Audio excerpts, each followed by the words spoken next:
안녕하세요. 부동산 경제론입니다. 오늘은 부동산 시장의 수요와 공급에 대해서 자세히 알아보겠습니다.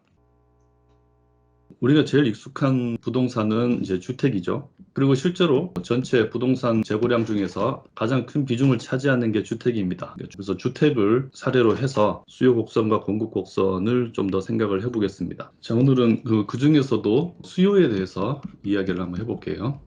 우리가 보통 이제 수식으로 수요를 나타낼 때 수요량을 D로 이렇게 표시를 많이 합니다. 그리고 이 수요는 도대체 이제 무엇으로 결정되는가 할 때 이제 F라는 이 함수의 형태로 이제 설명을 많이 해요. 그래서 이 F 뒤에 있는 이 괄호 안에 이 수요를 결정하는 결정 요인들이 이제 들어갑니다. 이제 그렇게 해서 이 괄호 안에 있는 결정 요인들에 의해서 수요가 결정이 된다라고 보통 이야기를 하는데, 괄호 안에 들어갈 변수들은 그 재화나 서비스가 무엇이냐에 따라서 다 달라집니다. 우선은 이제 우리가 주택에 대해서 수요를 얘기하는데, 이 디맨드라는 것을 우리가 매매 시장으로 한번 얘기를 해봅시다. 우리가 부동산 시장은 매매 시장과 임대 시장이 있다 그랬잖아요. 그러니까 우리가 뭐 볼펜 하나 산다. 근데 거기에는 임대 시장 없습니다. 대부분 그냥 내가 돈을 주고 소유권을 취득한 다음에 내가 사용하죠. 그래서 수요와 공급을 이야기할 때 당연히 매매 시장밖에 이야기할 수 없는 그런 재화가 우리 주변에는 훨씬 많고, 부동산, 자동차 이런 것처럼 가격이 상당히 비싸고 그 다음에 아주 오래가는, 그러니까 내구재 같은 경우는 매매 말고 임대 시장도 있죠. 그러니까 부동산 시장에서는 이제 임대 시장도 아주 중요한데, 일단 우리한테 익숙한 매매 시장으로 이야기 한번 해봅시다. 그럼 매매 시장에서 주택 수요에 이제 영향을 미치는 중요한 결정 요인으로 아까 우리가 얘기했던 게, 제일 먼저 뭐 인구와 가구 수 이런 게 있죠. 하우스홀즈 따가지고 H라고 적어봅시다. 그 다음에 소득이라는 것도 상당히 중요한 변수죠. 그죠? 이 사람들이 돈을 얼마나 버냐, 또는 자산이 얼마나 있냐, 소득이나 자산, 중요한 변수입니다. 그리고 아무리 소득과 자산이 있어도 내 돈만으로 집을 사는 경우는 별로 없죠. 주택담보대출, 그러니까 모기지를 보통 받습니다. 그때 작용하는 중요한 변수는 이제 이자율이죠. 이 이자율은 이제 모기지. 그러니까 이 이자율이라는 것도 그 작업의 용처에 따라서 다 다르기 때문에 우리는 이제 주택담보대출의 이자율이 여기서는 중요하죠. 대체로 여러 가지 이자율이 비슷하게 움직이지만, 이거는 이제 사는 사람의 주택 구입의 여력을 결정하는 여러 가지 변수들입니다. 그 외에 우리가 생각해 볼 수 있는 게 가격이죠. 사실은 제일 중요한 변수입니다. 가격. 근데 우리가 이 디맨드를 아파트를 갖고 얘기를 한번 해보죠. 이때 이 그냥 P라고 쓰면 당연히 아파트의 가격을 얘기하는 거고요. 아파트가 아닌 다른 재화의 가격, 그걸 P 다시라고 해봅시다. 다른 재화인데 오피스텔 같은 거.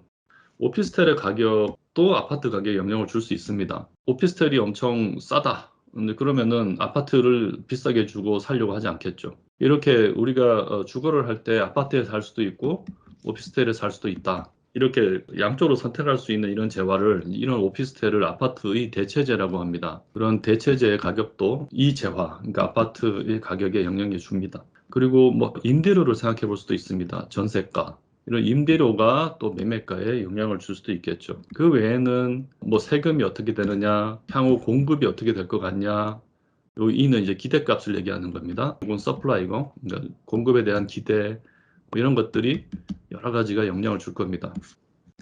이 외에도 수없이 많은 변수들이 영향을 줄 텐데, 이 변수들이 각각 변수들마다 수요량에 얼마나 강하게 영향을 주는지는 이제 조금씩 다를 겁니다. 그리고 그게 지역과 시기에 따라서도 또 서로 중요도가 계속 달라질 거예요. 뭐 이것들이 복합적으로 이제 수요에 영향을 미치고, 사실 우리가 이렇게 일렬로 쭉 적었지만 얘들끼리도 이자율은 또 오피스텔의 가격에도 영향을 미치고, 소득과 자산은 또 뭐에 영향을 미치고, 이런 식으로 이 안에 있는 변수들끼리도 서로 상호작용을 할 수 있습니다. 제대로 이제 묘사를 하려면은 얘기가 굉장히 복잡해지지만, 우리는 일단 단순하게 생각을 하고 각각의 변수에 대해서 좀 더 자세하게 알아보는 식으로 설명을 하겠습니다. 먼저 이 중에서 조금 설명이 필요한 얘기 중에 첫 번째는 인구하고 가구수 뭐 이런 겁니다. 이거는 그 개념을 우리가 좀 정확하게 이해하기 위해서 단어의 뜻을 한번 알아보죠. 먼저 인구라고 하면은 이거는 이제 사람의 수를 얘기합니다.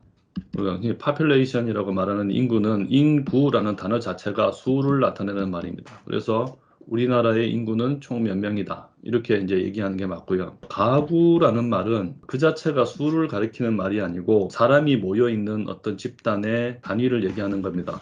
사람이 모인 집단을 얘기하는 겁니다. 그래서 가구의 수를 얘기할 때는 가구수라고 얘기하는 게 맞습니다. 비슷한 말로 이제 세대라는 게 있습니다. 요거를 이제 우리는 구별할 줄 알아야 됩니다. 근데 가구는 여러 사람이 모였는데 주거와 생계를 같이 하는 사람을 말합니다. 혈연 관계는 반드시 있을 필요가 없습니다. 피가 섞이지 않아도 같이 살고 같이 생계를 하면 보통 가구라는 표현을 쓰고요. 이 세대라는 것은 좀 법적인 용어입니다. 여기서는 이제 혈연이 중요하게 작용을 하고 칼같이 구분되는 건 아니에요. 어쨌든 상대적으로 가구에 비해서 혈연이 좀 더 중시되고 이 세대는 주민등록법 또는 뭐 여러 세법, 주택법 이런 데서 가구보다는 세대라는 표현을 좀 많이 쓰고 있어요. 매 법마다 조금씩 그 정의도 차이가 나는데요. 그때 쓰는 말입니다. 그 다음에 건축법에 나오는 주택의 분류입니다. 건축법에 보면은 다 가구 주택, 다 세대 주택 좀 비슷하게 생겼습니다. 단독 주택은 아닌데 여러 가구가 한 집에 모여서 산다. 여러 가구가 한 집에 모여서 산다는 것은 이 주거와 생계를 서로 달리하는 집단들이 하나의 물리적인 건물 안에 이제 모여서 산다는 얘기죠. 그리고 그 규모가 그다지 크지 않습니다. 3층, 4층 이 정도 되고 그러니까 우리가 흔히 볼 수 있는 원룸이다라고 얘기하거나 투룸이다 뭐 이렇게 얘기할 때 이제 우리가 흔히 보는 작은 주거용 건물들이 결국은 다가구 주택 아니면 다세대 주택이거든요. 눈으로 봐서 이제 구분하기는 좀 쉽지 않습니다. 뭐 여러 가지 조건들이 있는데 소유와 관련해서 가장 큰 차이는 다가구 주택은 단독 주택입니다. 그래서 이 전체 건물이 이제 하나로 등기가 돼요. 다세대 주택은 이제 공동 주택입니다. 그래서 각각 따로 등기가 되고 이제 거래가 되고 합니다. 이런 법적인 차이들이 있어요. 그리고 물리적으로는 건축법 같은 거 보면 자세히 나옵니다. 그리고 아파트의 수요에 어떻게 영향을 미치냐? 당연히 이제 인구가 많으면 수요가 늘어날 거고 가구 수가 많아도 수요가 늘어날 겁니다. 그리고 이 인구와 가구 수 사이에는 상당한 양의 상관관계가 있습니다. 그러니까 다시 말해서 인구와 가구 수를 갖고 이제 그래프를 그려보면 인구가 늘어날수록 가구 수가 늘어나는 경향이 있겠죠. 근데 이게 시대와 장소에 따라서 늘어나는 정도가 굉장히 다를 겁니다. 옛날에는 이제 많은 수가 뭐 3대가 한 가구를 이루고 살고 막 이럴 때가 많았죠. 그때는 이 정도 인구에서 가구 수가 한 이 정도밖에 없었다면 요즘처럼 1인 가구, 2인 가구 많아지면 인구와 가구 수의 관계가 이제 똑같은 인구에서도 가구 수가 늘어나겠죠. 이 관계가 이렇게 이제 달라질 겁니다. 위로 올라갈 겁니다. 그래서 가구 수와 인구의 관계를 결정하는 이 기울기라는 것은 시대와 장소에 따라 달라진다. 그러면 이제 두 번째 이야기로 가보겠습니다. 이제 소득과 자산이죠. 이 소득하고 자산은 좀 다릅니다. 아주 비슷하고 둘 사이에서 상관관계도 높지만 좀 다릅니다. 소득은 이제 흔히 인컴 얘기하는 거고 자산은 이제 에셋이죠. 이 소득이라는 것은 돈을 얼마나 버는가 하는 겁니다. 우리가 뭐 일을 열심히 해서 월급을 받으면 돈을 벌죠. 이거는 이제 버는 것을 얘기한 거고 자산이라는 것은 이제 가진 것입니다. 얼마나 갖고 있냐. 그래서 가진 것 중에서는 벌어서 가진 것도 있을 거지만 소득에 의해서 하지만 뭐 그렇지 않고 소득이 적지만 자산이 많을 수도 있잖아요. 뭐 물려받은 게 많다거나 근데 사실 물려받아서 상속을 받는 것도 뭐 넓게 보면 그게 상속에 의한 소득이다 뭐 이렇게 얘기할 수도 있을지도 모르겠으나 어쨌든 둘 사이 개념은 다릅니다. 근데 이런 국어사전적인 차이 말고 이제 우리한테 중요한 개념은 소득이 얼마인지 자산이 얼마인지 측정을 한다고 한번 생각을 해보죠. 소득을 측정하려면 반드시 기간이 필요합니다. 소득은 너의 소득이 얼마니? 라고 얘기하면 월 소득이 얼마냐, 연 소득이 얼마냐 그런 기간 개념 없이는 소득을 측정할 수 없어요. 근데 자산이라는 것은 기간 개념이 아닙니다. 특정한 시점에 얼마를 가지고 있나 하는 거를 보는 거죠. 경제학에서는 이렇게 어떤 양을 측정할 때 일정한 기간 동안 측정해야 되는 이런 성질을 가진 변수들, 소득과 같은 변수들을 이제 flow라고 합니다. 흐른다는 뜻이죠.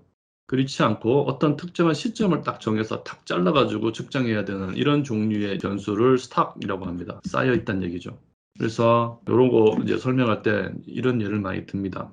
물통이 하나 있어서 이쪽으로 이제 물이 들어오고 이쪽으로 이제 물이 나간다 했을 때 물이 어느 정도 이제 쌓여 있겠죠. 그래서 여기서 계속 이제 물이 쏟아져 들어오고, 그리고 이쪽으로 이제 물이 계속 나가면 계속 들어오는 양, 이런 게 이제 플로우 개념이고, 들어오는 거 나가는 거 고려해서 현재 얼마큼 쌓여 있냐 하는 게 이제 스탁의 개념이죠. 그리고 나중에 여러분들이 우리 전공을 계속 공부하면서 재무적인 공부도 계속 할 텐데, 이런 게 이제 회사의 회계 장부 같은 거죠. 재무제표 안에서 보면 특정한 기간 동안에 돈을 얼마나 벌고 뭐 하느냐, 뭐 이런 걸 측정하는 표, 그런 걸 나타내는 재무제표가 손익계산서라는 거고, 그리고 특정한 시점에 그 회사의 자산이 얼마나 있고, 뭐 자본이나 부채가 얼마나 있나, 이런 걸 보는 그런 재무제표를 재무상태표라고 합니다. 이 손익계산서는 당연히 1월 1일부터 뭐 12월 31일, 뭐 1년간 얼마 벌었나, 뭐 이렇게 보통 측정을 하고, 재무상태표는 12월 31일 기준으로 딱 잘랐을 때 재산이 얼마다, 이렇게 측정할 수밖에 없겠죠. 근데 그런 식으로 소득과 자산은 우리가 말의 의미로 아는 버는 것과 가진 것 이상의 경제학에서 이렇게 처리하는 방식이 굉장히 다른 두 가지 변수다. 그러니까 소득이 많으면 이제 자산이 많을 이제 가능성이 높은 뭐 그런 이제 상관관계가 굉장히 높은 비례관계 있지만, 뭐 하지만 자산은 많은데 소득이 별로 없다거나, 소득은 많은데 뭐 아직 자산은 많이 없다거나, 많은 소득을 번 지 얼마 안 됐거나, 아니면 이제 번 만큼 소비를 많이 하는 사람들은 이 스톡이 별로 없겠죠. 뭐 이렇게 두 개가 서로 차이가 날 수도 있습니다. 그래서 소득과 자산이라는 것의 개념을 이제 경제를 공부하는 사람은 그 유사성과 차이를 잘 이해해야 된다. 뭐 어느 쪽이 됐든 소득이나 자산이 일반적으로 높아지면 주택에 대한 수요가 늘어나는 방향이겠죠. 일반적으로는 이제 플러스의 관계에 있습니다. 이 정도 이제 개념 설명만 하고요. 세 번째는 이제 이자율에 대해서 이야기하겠습니다. 이자율은 이 부동산 경제학 공부하는 동안에 가장 중요한 요소 중에 하나입니다. 이자율의 다른 말은 이제 금리라고 합니다. 그리고 영어로는 이제 이자가 영어로 interest거든요. 그래서 interest rate이 이제 영어로 이자율입니다. 이 이자율은 우리가 돈을 융통했을 때, 돈 또는 빌렸을 때 그 돈을 일정 기간, 그러니까 어떤 돈을 뭐 빌렸어요. 내가 얼마를 빌렸다 할 때 원금 얼마 빌렸다 이런 표현을 쓰죠. 이 어떤 돈을 내가 빌릴 때는 야 얼마 동안만 좀 쓰자 하고 기간을 정해놓고 빌립니다. 이 기간이 끝나는 날을 만기라고 해요. 그 어떤 원금을 빌려서 만기까지 사용하는 대가로 지불하는 그 사용료, 돈에 대한 사용료가 이자입니다. 근데 이 이자는 이 원금이 얼마냐에 따라서 이자 금액이 달라지죠.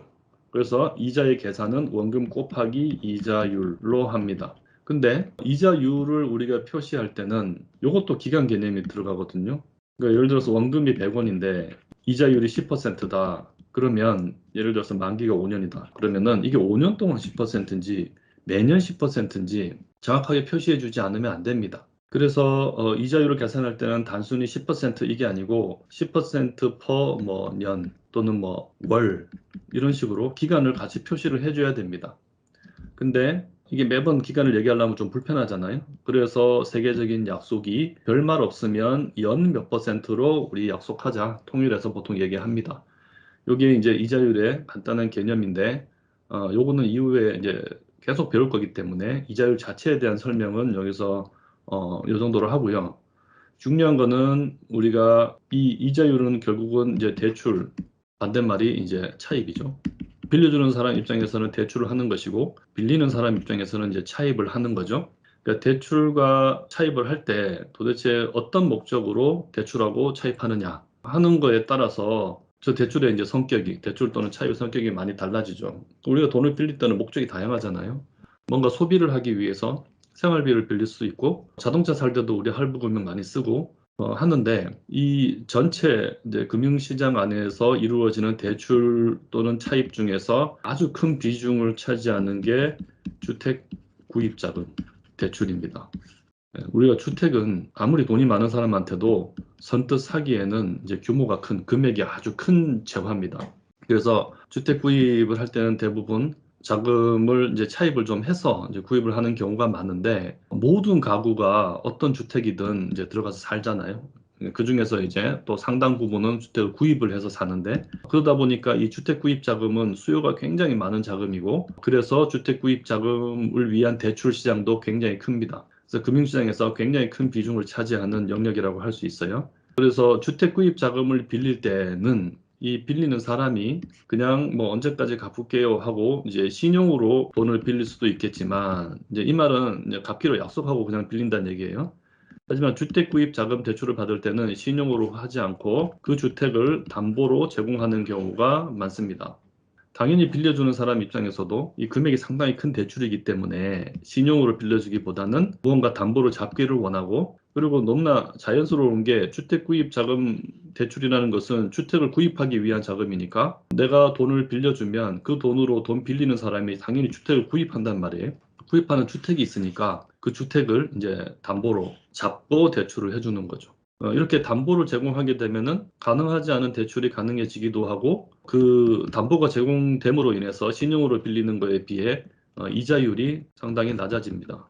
그 다음에 만기도 아주 길게 빌려줄 수가 있고, 빌릴 수 있는 원금의 금액도 신용에 비해서 높아지고 하는 효과가 있죠. 부동산은 상당한 가치를 가지고 있고 가치가 잘 변하지 않는 대체로 상승하는 자산이기 때문에, 그래서 이 주택을 담보로 해서 빌려주는 그 대출을 우리가 주택 담보 대출 또는 담보부 대출 이렇게 부릅니다. 이게 영어로 모기지입니다. 이 모기지 시장이 금융시장 안에서 굉장히 큽니다. 그래서 당연히 이 모기지의 금리가 주택을 구입하고자 하는 이 수요에 상당히 영향을 많이 미치겠죠. 인구나 가구는 대체로 비례, 소득이나 자산도 대체로 비례, 모기지는 당연히 반비례. 그래서 이자율이 낮게 오랫동안 유지되면 주택 수요가 굉장히 늘어나고 따라서 주택 가격이 오르는 그런 현상을 우리가 자주 관찰할 수 있습니다. 앞에서 봤던 인구나 가구 수 잘 변하지 않죠. 굉장히 추세적으로 움직입니다. 소득이나 자산도 마찬가지고요. 하지만 이자율은 시시각각 잘 변합니다. 그러니까 앞의 변수들에 비해서 얘는 변동성이 크기 때문에 우리가 좀 더 예의주시해서 보는 경향이 있습니다. 그리고 이번에는 이제 이 가격류들에 대해서 얘기를 한번 해보겠습니다. 지금 P-R 이제 세 가지를 써놨는데요. 이거 이제 그 주택, 뭐 아파트 수요를 얘기할 때 가격, 그 다음에 오피스텔의 가격, 그 다음에 주택의 임대료, 요거는 이제 아파트 가격, 얘는 오피스텔 가격, 요거는 이제 전세가라고 한번 불러보겠습니다. 매매가가 아니고 얘는 이제 아파트의 매매가죠. 보통 이제 임대료라고 하면은 매월 내는 그 임대료를 말하는데, 우리나라에서는 월세를 좀 적게 받더라도 보증금을 아주 많이 받는 이 전세 시장이 상당히 이제 크기 때문에 매매가하고 좀 대비해서 전세가 가지고 얘기를 한번 해볼게요. 아파트의 가격이, 매매가가 아파트의 수요에 미치는 영향은 우리가 너무 잘 알고 있습니다. 그죠? 반비례하는 거죠. 근데 이 아파트의 수요에 아파트가 아닌 다른 재화의 가격이 영향을 미치기도 합니다. 그걸 지금 우리가 이제 오피스텔을 예로 들고 있는데, 오피스텔이 아니라 뭐 그 어떤 것도 마찬가지입니다. 그러니까 사람들이 이제 거주를 할 때 또는 주거를 할 때 내가 살 이제 주택의 그 유형을 선택을 하는 거죠. 한 사람이 뭐 두 가지 유형에 동시에 거주할 수 없기 때문에 선택을 하는데, 그때 이제 아파트가 있고 뭐 오피스텔이 있다. 그러면은 이제 요거를 살지 저걸 살지 사람들이 이제 결정을 하겠죠. 그때 이제 이쪽으로 수요가 많이 몰리면 얘가 감소할 것이고, 또 반대로 이쪽으로 많이 몰리면 이제 이쪽 수요가 감소할 거예요. 이 둘은 서로 경쟁하는 그런 관계에 있다고 봐야 되는 거죠. 근데 오피스텔의 가격이 막 떨어졌다. 그러면은 사람들의 수요가 오피스텔 쪽으로 많이 갈 거고, 총 주거 수요 중에서 아파트에 대한 수요가 감소하겠죠. 반대로 이제 이쪽 가격이 막 높아지면 사람들이 이쪽으로 몰리면서 이제 아파트의 수요가 늘어나는 그런 효과가 있을 겁니다. 이런 재화를 우리가 대체재라고 합니다.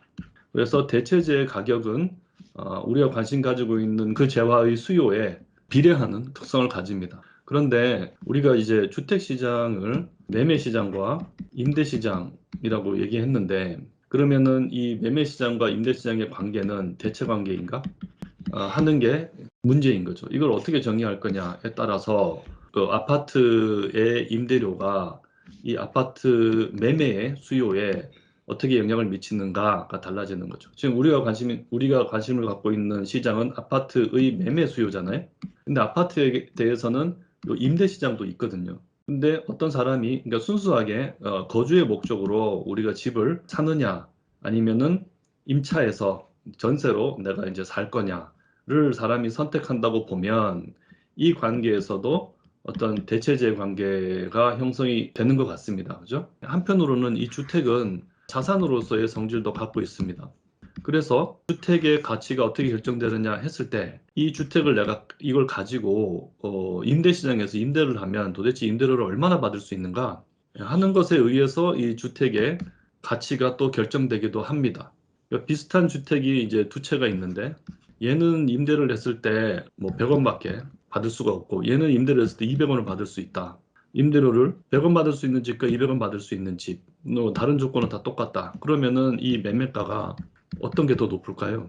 이게 각각 얼마가 될지는 몰라도 다른 조건이 동일하다면 이쪽이 훨씬 비싸게 거래될 거라는 것은 자명한 사실입니다. 내가 사서 임대를 했을 때 들어오는 수입이 다르잖아요. 그러다 보면 이 매매가와 임대료 사이에서는 뭔가 그 비례하는 관계가 또 형성이 되기도 합니다. 이 두 가지 중에서 이제 어떤 걸로 보느냐에 따라서 비례 반비례 관계가 달라지겠죠. 근데 실제로는 이 두 가지 영향이 다 있습니다. 그러니까 둘 다 존재할 수 있는 현상이잖아요. 근데 이제 여러분들 경제학 공부하다 보면은 이런 일을 계속 만나는데 어떤 두 변수의 관계가 이렇게 보면 비례, 저렇게 보면 반비례 의 관계에 있는 경우가 상당히 많습니다. 근데 결국은 이 두 가지 힘이 늘 동시에 작동하고 있는데 어느 힘이 더 크게 이번 시기에는 또는 이 지역에서는 어떤 힘이 더 크게 작용하는가에 따라서 플러스와 마이너스 관계는 계속 달라지는 거죠.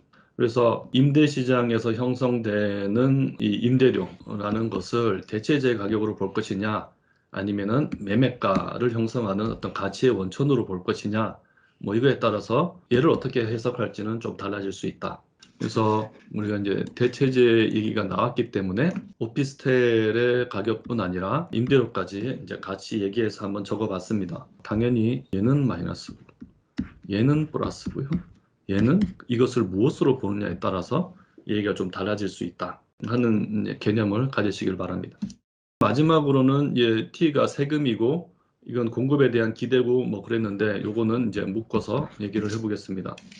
부동산은 금액적으로 덩치가 굉장히 큰 자산이고 그리고 그와 관련된 세금이 굉장히 많이 발생하는 자산입니다. 그 다음에 아까 이제 공급에 대한 기대라고 얘기했는데 이 두 개를 묶어서 얘기하는 이유는 이 두 가지가 전부 다 정부 정책하고 굉장히 밀접한 영향이 있는 점에서 공통점을 가지기 때문입니다. 우리가 부동산과 관련된 세금은 크게 보유세와 거래세로 나눌 수 있습니다. 보유세라는 것은 어떤 자산을 가지고 있다는 이유만으로 계속 내야 되는 세금입니다. 부동산도 소유하면 세금을 내야 되고요. 자동차도 소유하면 세금을 내야 되고요. 이렇게 이제 덩치가 큰 내부재들이 소유를 이유로 이제 세금을 내야 하는 경우가 많습니다. 그리고 얘는 매년 계속해서 내야 됩니다.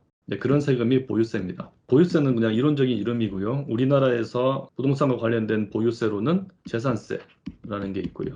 그 다음에 종합부동산세라는 게 있습니다. 재산세는 방금 말했듯이 부동산을 소유하고 있으면 뭐 당연히 매년 내야 되는 대부분의 부동산에 적용되는 세금이고 종합부동산세는 이제 토지하고 주택에 대해서 내는 세금입니다. 그래서 어떤 부동산에다가 세금을 매기느냐에 대해서 좀 차이가 있고 더 큰 차이는 재산세는 지방세고 종합부동산세는 국세입니다. 경제학적으로는 지방세냐 국세냐 요거의 차이가 상당히 중요합니다. 그래서 보통은 이 보유세 같은 경우는 그 재산세와 같은 이제 지방세 성격을 가지는 경우가 많습니다. 그렇죠? 내가 재산을 가지고 있기 때문에 주택을 소유했기 때문에 세금을 낸다. 그랬을 때 그 내가 낸 세금이 우리 동네를 위해서 이제 쓰인다면 조세에 대한 저항이 훨씬 적겠죠. 그렇게 이제 많이 하는데 우리나라의 종합부동산세는 지방세가 아니고 이제 국세 성격을 가지고 있기 때문에 여기에 대해서 논란도 좀 있습니다. 그러니까 서울에서 세금 낸 돈이 뭐 부산에도 쓰이고 뭐 이럴 수 있기 때문에 이게 이제 조세 저항을 낳는 거 아니냐 하는 논란이 있습니다. 거래세는 실제로 이제 매매를 하거나 또는 뭐 그게 증여든 교환이든 뭐든 이제 부동산을 거래할 때 내는 세금입니다. 당연히 살 때 내는 세금이 있고 또 팔 때 내는 세금이 있죠. 요거는 이제 거래를 할 때 내는 세금이고 그러다 보니까 거래를 하는 그때 1회만 지급하는 내는 세금입니다. 살 때 내는 세금이 우리나라에서는 취득세, 팔 때 내는 세금이 양도세 이렇게 흔히 부르는데요. 취득세는 이제 부동산을 사는 사람이 산다는 사실 자체만으로 내야 되는 세금입니다. 살 때 그냥 내는 세금이고요. 이 양도세는 정확히 얘기하면 양도소득세를 흔히 줄여서 양도세라고 얘기하는 건데, 내가 살 때 가격보다 팔 때 가격이 훨씬 이제 높아졌을 때, 나는 이렇게 낮은 가격에 샀는데 가격이 올랐어요. 그럼 이만큼 이제 차익이 발생하잖아요. 요거를 이제 소득으로 보고, 이 정도 소득이 발생했으니까 세금을 내라 이제 하는 겁니다. 뭐 간단하게 이 세 가지 세금만 갖고 얘기를 해보겠는데요. 네 가지네요. 재산세, 종합부동산세, 뭐 취득세, 양도세. 이런 것들이 얼마나 높냐, 낮냐에 따라서 주택을 이제 구입하고자 하는 수요에 영향을 미치겠죠. 매년 내야 되는 재산세나 종합부동산세가 높아진다면 주택 소유에 대한 부담이 커지니까 수요가 감소하겠죠. 그리고 취득세와 양도세도 마찬가지입니다. 두 번째는 이제 공급에 대한 기대입니다. 아파트는 이제 공동주택이니까 여러 집이 모여 있다 보니까 규모가 크고, 그 아파트가 지어지는 개별 단지 역시 필지가 큽니다. 그래서 어느 한 공급자가 이런 개별 단지를 직접 이제 확보해 가지고 아파트를 공급하는 게 좀 쉽지가 않고, 이제 그러다 보니까 국내에서는 이런 신도시 개발이나 뭐 택지 개발 사업이나 이런 용어도 들어봤겠지만, 큰 땅을 공공이 주도해서 조성을 해서 개별 단지를 지을 수 있는 여러 개가 들어갈 만한 큰 규모로 이제 지어가지고 이렇게 택지를 건설회사들 또는 디벨로퍼들한테 공급하는 이제 그런 방식이 우리나라에서 많이 쓰이고 있어요. 지금도 3기 신도시 개발을 하고 있죠, 정부가. 이런 것이 택지가 얼마나 많이 공급되느냐가 전체적인 주택 공급량에 또 영향을 미칩니다. 그래서 이제 정책이 중요하게 작용을 하는 건데요. 현재 시점에서 우리나라에 존재하는 주택의 스탁이라고 얘기했잖아요. 이걸 이제 재고량이라고 합니다. 주택의 재고량이 얼마나 있는가 하는 것 자체가 주택 가격에 영향을 미칠 겁니다. 하지만 이제 우리가 얘기하는 거는 주택 수요잖아요. 주택 수요가 지금 주택을 구입할 거냐 말 거냐 하는 것을 수요자가 이제 결정을 해야 되는데, 그때 이 수요자들이 향후에 공급이 이런 것이 얼마나 이제 이루어질 거냐 하는 것을 이제 관찰하는 거죠. 그래서 현재의 재고량 자체보다는 향후에 주택이 얼마나 공급될 것인가에 대한 기대, 공급에 대한 기대가 현재의 수요에 영향을 많이 미치겠죠. 이제 그런 것과 관련해서 특히 세금과 공급 뭐 이런 것과 관련해서 정부의 정책이 많은 영향을 미친다. 세금 부담이 커지면 커질수록 주택 수요는 이제 감소하는, 그리고 향후에 주택 공급에 대한 기대가 크면 클수록 현재 수요가 감소하는 뭐 그런 영향을 미칠 것이다 하고 이제 우리가 생각을 해볼 수 있습니다. 이 외에도 정말 많은 변수들이 주택의 매매가에 영향을 줄 겁니다. 그럼 이 중에서 가장 우리 관심의 대상이 되는 변수는 무엇일까 하나만 골라보자 하면은 단연 가격입니다. 가격과 수요의 관계가 전통적으로 경제학자들이 관심을 많이 가졌던 거죠. 그래서 우리가 수요 곡선, 공급 곡선을 그릴 때 여기에 이제 수요량, 결국은 이 양이 어느 수준에서 결정이 날 거냐, 수요가 늘어날 거냐, 줄어들 거냐, 이제 이걸 관심을 가지는 건데, 그때 우리가 2차원의 그래프를 하나 그려서 이 안에 있는 변수들 가지고 그 관계를 이제 보는 거죠. 그때 우리는 아까 인구나 가구, 그 중에서도 이제 가구를 우리가 H라고 표현했는데, 이걸로 그릴 수도 있어요. 그 가구 수가 늘어나면 수요가 늘어날 거잖아요. 이것도 이런 관계에 있을 겁니다. 뭐 이 그림을 그릴 수도 있고, 또는 반대로 이쪽에 이제 세금으로 그릴 수도 있어요. 만약에 이제 여기다가 T를 이제 놓는다면 세금이 높아지면 수요가 감소하겠죠? 그러면은 이렇게 그릴 수 있을 거예요. 그래서 우리 수요 곡선은 이 자리에 어떤 변수를 놓고도 다 그릴 수 있습니다. 근데 우리는 그 중에서 가격 가지고 그림 그리는 걸 가장 좋아하죠. 경제학자들은. 그게 이제 가장 중요한 변수고, 그것으로 설명되는 게 굉장히 많기 때문에 그 중에서 가장 그것이 중요하다 하고 생각하고 이제 이 자리에 P를 놓는 겁니다. 그래서 수요를 결정하는 변수는 굉장히 많은데, 그 중에서 우리는 가격에 주목한다. 그래서 수요를 이렇게 가로축에 놓고 가격을 세로축에 놓고 둘 사이의 관계를 이제 연구를 한 거죠. 그랬더니 디맨드 커브는 이렇게 생겼더라 하는 식으로 이제 이론이 발전해 온 겁니다. 수요 곡선이다라고 얘기하면 요 세로축에다가 P를 넣어놓은 그 곡선을 의미하는 거다 하는 점을 잘 기억하시기 바랍니다. 근데 이제 이 그래프 자체가 두 개의 변수의 관계밖에 보여주지 못하기 때문에 P가 아닌 나머지 변수들, 모든 변수들의 영향은 여기서 잘 드러나지 않습니다. 그래서 P가 올라가고 내려가는 데 따라서 그러면은 이 디맨드가 어떻게 되나 하는 그 영향은 이 그래프 상에서 원래 이제 수요가 요거였으면 이 위를 이제 오르고 내리는 형식으로 표현이 됩니다. 이제 그걸 나타낸 게 이 빨간 선이거든요. 그리고 그 외의 모든 변수들의 영향은 이 선으로 표현이 안 되고 이 선이 이제 움직이는 거죠. 얘들의 영향을 볼 때는 이 가격은 움직이지 않는 고정된 걸로 우리가 이제 생각을 하는 거니까 가격은 여기에 이제 머물러 있다. 이 값에. 고 했을 때 가격의 변화가 없을 때 수요가 늘어나고 줄어들고 하는 영향을 그림으로 그리면 곡선 자체가 이동하는 식이 되는 거죠. 자, 여기까지 매매 시장에서의 수요가 어떻게 형성이 되는지 그 결정 요인을 중심으로 그 관계들을 쭉 한번 살펴봤습니다.